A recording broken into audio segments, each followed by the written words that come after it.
आगे हैं कि हम दोबारा उस आजादी के लड़ाई के एक एक पल को याद कर रहे हैं, एक एक पल को, कम नहीं ज्यादा नहीं, एक एक पल को।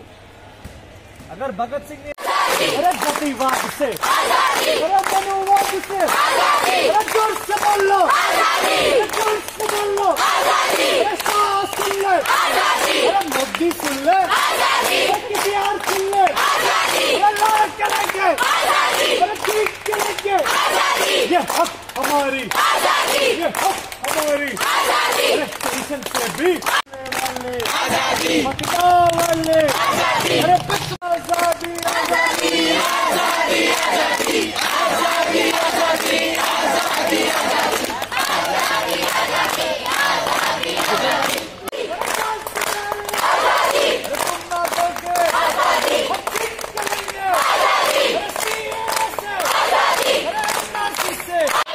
अरे आरएसएस से आजादी, अरे हिंदू राष्ट्र से आजादी, नदियां से आजादी, इंडियन से आजादी, अरे सीए से आजादी, अरे मोदी सुन ले आजादी, अरे शाह सुन ले आजादी, अरे मोदी सुन ले आजादी, अरे योगी सुन ले आजादी, भगत सिंह मान ले आजादी, अरे आजादी, इंडिया से आजादी, बीजेपी से आजादी, भूखमरी से आजादी, आजादी, बीजेपी से आजादी, एनआरसी से आजादी, सीएए से आजादी, एनपीआर से आजादी, हम क्या चाहते हैं? आजादी, आजादी, हिटलरशाही से आजादी, मोदी शाही से आजादी, मोदी शाही से आजादी, तानाशाही से आजादी, तानाशाही से आजादी, ब्रह्मवाद से आजादी, मनुवाद से आजादी, फुटीवाद से आजादी, आजादी, अरे डॉक्टर मांगा आजादी, लॉयर मांगा आजादी, मांगा आजादी, अरे जैनियो बोला आजादी, अरे सोनिया बोला आजादी, अरे आईआईटी बोला आजादी, अरे बोला आजादी,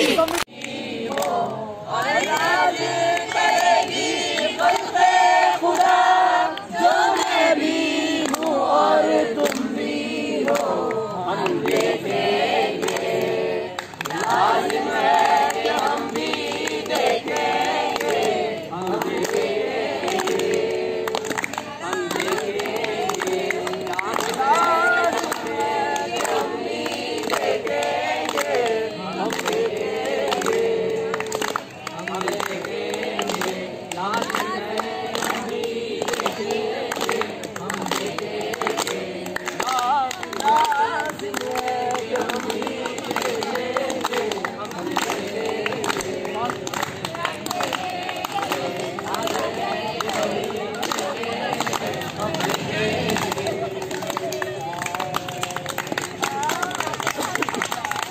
young India against CA, NRC, NPR का जो कोऑर्डिनेशन कमेटी हम लोगों की देश भर में बनी है नौजवानों का, जो हमारे एकता के लिए, उसके संदर्भ में हम लोगों ने 3 मार्च को यंग इंडिया का हुंकार, no to CA, NRC, NPR का दिल्ली चलो को कॉल दिए हैं। देश भर में हर जगह जाके लोगों से हम संविधान के पक्ष में जो लड़ाई हम लड़ रहे हैं उसके पक्ष में गोलबंदी करते हुए दिल्ली चलने का प्लान लिए हैं। ये जो सरकार ने सीए, एनआरसी, एनपीआर को लागू किया, ये तो बेहतरीन बात है कि पहली बार इस देश में ऐसा हो रहा है। जो जनता सरकार को इलेक्ट करता था, हम लोग इलेक्ट करके उनको चुनते थे, उल्टा सरकार अब कह रहा है चुनने के बाद हम आपको सिलेक्ट करेंगे। इलेक्शन से सिलेक्शन मॉडल में सरकार जा रही है, हम अपने वोटर को करेंगे। ये खतरनाक इसलिए है क्योंकि ये देश, ये संविधान और ये लोकतंत्र चलाने वाले लोग, नेता हम भारत के लोग हैं। संविधान की जो 3 पंक्ति है, हम भारत के लोग, उन्होंने संविधान दिया, उसके आधार पर सरकार आई। अब सरकार पलट के कह रहा है नहीं नहीं, आप भारत के लोग नहीं हो, आप कौन भारत के लोग होंगे हम सेलेक्ट करके बताएंगे। ये खतरनाक है। और हम मोदी जी से एक ही बात पूछना चाहते हैं सवाल के रूप में, आप तो सीएए को लागू किया, इस बात को लेते हुए आप हिंदुओं को फायदा पहुंचाना चाहते हैं। एक सवाल मैं पूछना चाहता हूं, सबसे ज्यादा जो हिंदू पीड़ित है या सबसे ज्यादा वंचित है 2 देशों में, नेपाल और श्रीलंका, उसको क्यों नहीं आपने इसमें चुना? क्यों जिसमें सबसे ज्यादा बुद्धिस्ट पीड़ित है चाइना में, उस चाइना को क्यों आपने शामिल नहीं किया? इसका मतलब आप हिंदुओं को फायदा भी करना नहीं चाहते। मुसलमानों से झूठ तो बोल ही रहे हो, देश के तमाम लोगों से झूठ तो बोल ही रहे हो, और जिन हिंदुओं के लिए आप अपना राजनीति भी चमकाना चाहते हैं उनसे भी झूठ बोल रहे हैं, क्योंकि आपकी राजनीति ना हिंदू का है ना मुसलमान का है, आपका हिंदुत्व का है, हिंदू राष्ट्र को स्थापित करने के लिए है। इसीलिए आप हिंदू मुसलमान करने में आगे बढ़े हुए, और ये बात इस देश का नौजवान समझ रहा है, इस देश का यंग इंडिया समझ रहा है। इसीलिए वो आगे रह के अपना जज्बे को, इस देश के प्रेम को आगे जता रहा है। हम कोई डिसेंट नहीं कर रहे, ना हम कोई आंदोलन कर रहे हैं, हम हमारे संविधान के पक्ष में खड़े हैं।